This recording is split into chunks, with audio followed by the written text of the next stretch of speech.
بسم اللہ الرحمن الرحیم۔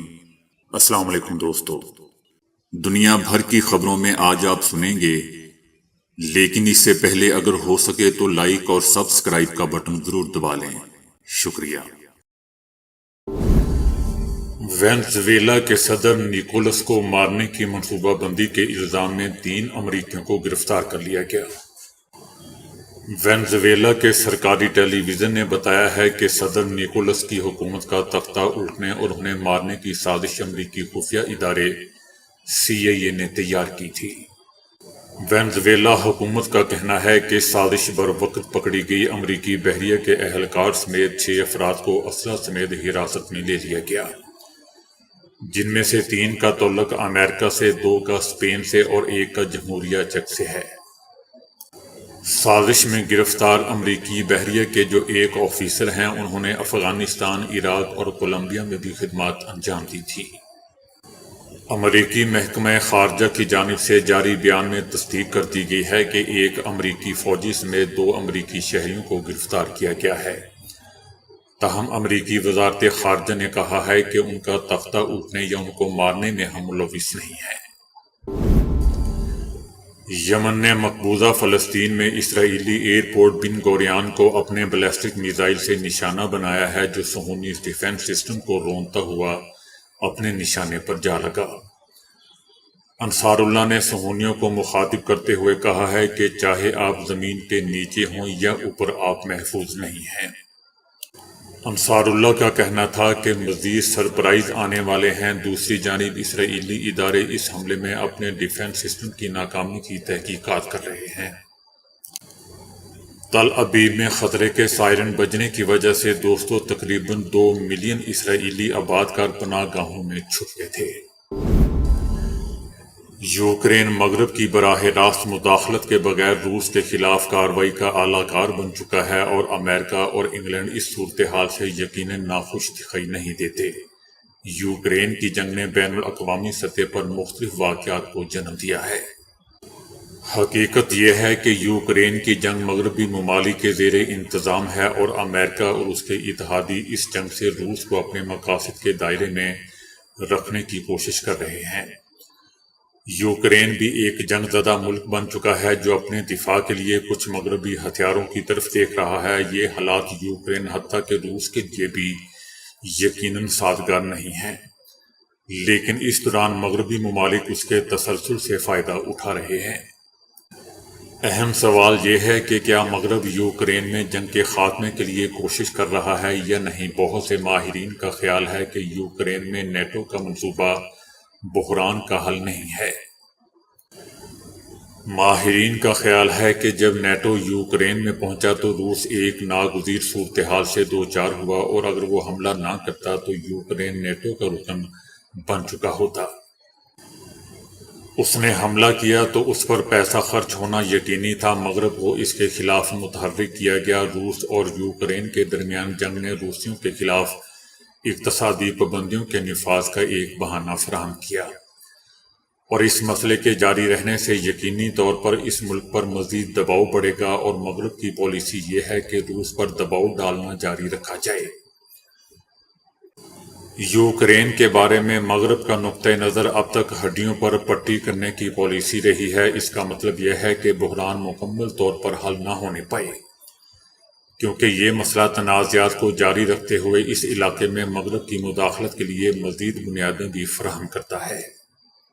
لیکن ایسا نہیں لگتا کہ مغرب کے عدم تعاون اور روس کے یوکرین کے بعض علاقوں پر مسلسل قبضے کی وجہ سے یہ جنگ جلد ہی جنگ بندی اور امن کے ساتھ ختم ہو جائے گی۔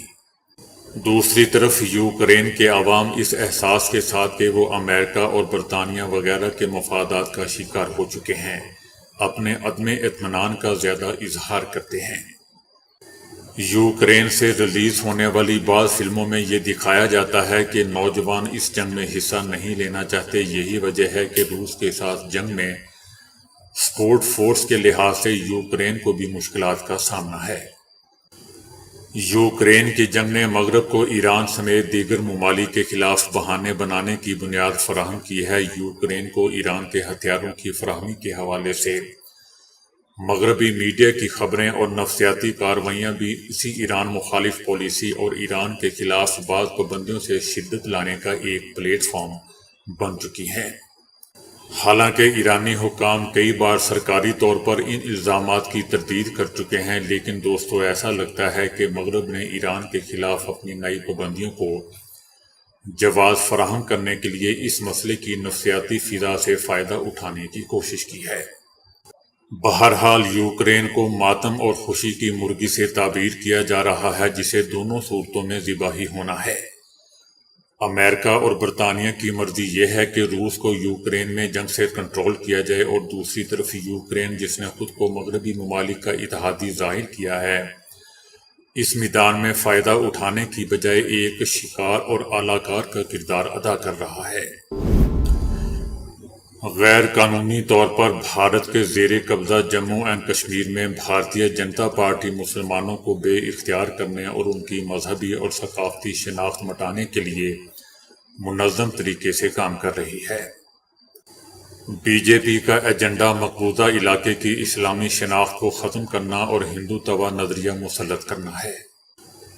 بی جے پی کی پالیسیاں مسلمانوں کو اختیارات سے محروم کر کے اور آبادی کا تناسب تبدیل کر کے مقبوضہ جموں اینڈ کشمیر کو ہندو اکثریتی علاقہ بنانے کے لیے تشکیل دی گئی ہیں۔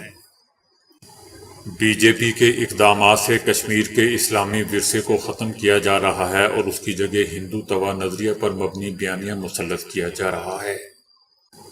مقبوضہ وادی میں عیدگاہوں، مساجد اور درگاہوں سمیت مذہبی مقامات پر بی جے پی کا کنٹرول خطے کی مسلم شناخت کو مٹانے کی ایک سوچی سمجھی حکمت عملی کو ظاہر کرتا ہے۔ مقبوضہ وادی کے مذہبی مقامات پر قبضہ کرنا ایک جابرانہ ہتھ کنڈہ ہے، جس کا مقصد مسلمانوں کے سیاسی کردار اور ان کی مسلم شناخت کو ختم کرنا ہے۔ مودی کی حکومت غیر کشمیری افسران کی تقرری کر رہی ہے۔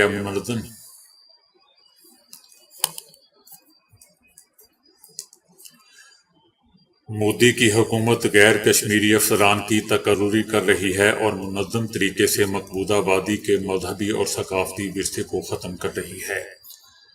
بی جے پی مسلمان طلبہ کو ہندو بھجن گانے پر مجبور کر رہی ہے تاکہ مقبوضہ اور جموں کشمیر کی نوجوان نسل کو ہندو توا کے رنگ میں رنگا جائے۔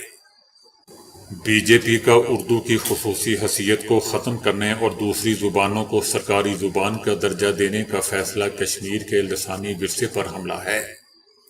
بی جے پی کی طرف سے نصابی کتب کو ہندو توا کے رنگ میں رنگنے کا مقصد کشمیر کو اپنے نظریاتی اہداف کے مطابق ڈھالنا ہے۔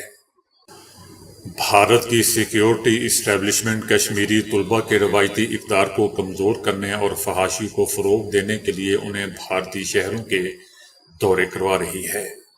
کشمیر میں روزمرہ کی زندگی میں ہندو علامتوں اور روایات کا زبردستی استعمال ثقافتی تسلط کے وسیع ایجنڈے کی عکاسی کرتا ہے۔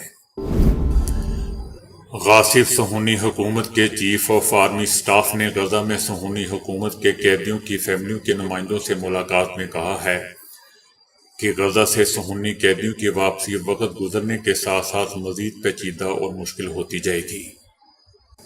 ان کا کہنا تھا کہ غاصب صہیونی حکومت کی فوج کو غزہ میں صہیونی قیدیوں کے بارے میں اطلاعات اکٹھا کرنے کی راہ میں کافی زیادہ مشکلات کا سامنا ہے۔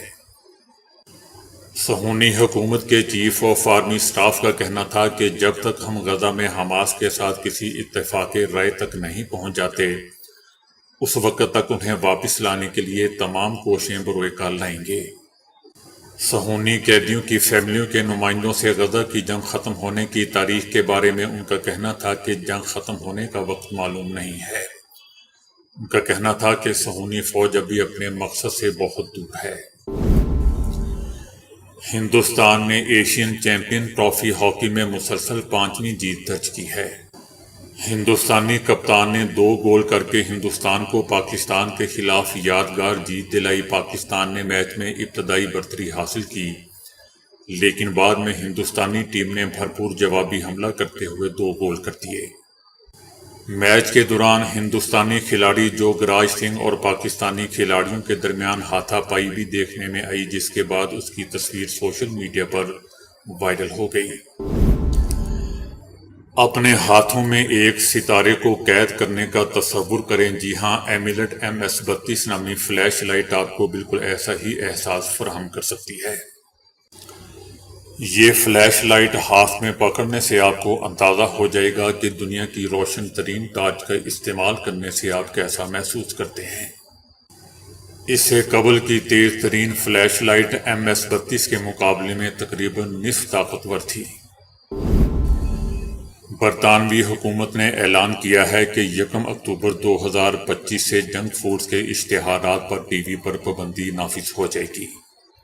حکومت کا کہنا ہے کہ اس کے ساتھ ساتھ آن لائن اشتہارات پر بھی مکمل پابندی نافذ کی جائے گی، جس کا مقصد بچپن میں موٹاپے کے مسائل سے نمٹنا ہے۔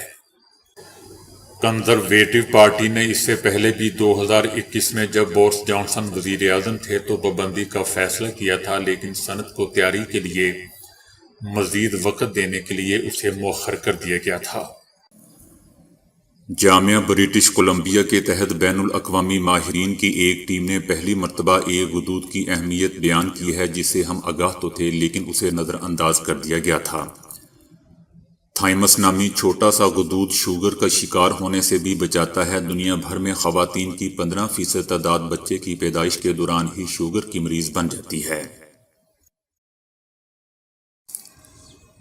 امریکہ میں ایک وسیع مطالعے کے بعد سائنسدان اس نتیجے پر پہنچے ہیں کہ غذائی مصنوعات کو لمبے عرصے تک محفوظ بنانے والا ایک عام کیمیائی مادہ انسان کے قدرتی دفاعی نظام کو نقصان پہنچا کر انہیں بیماریوں کے خلاف کمزور کر سکتا ہے۔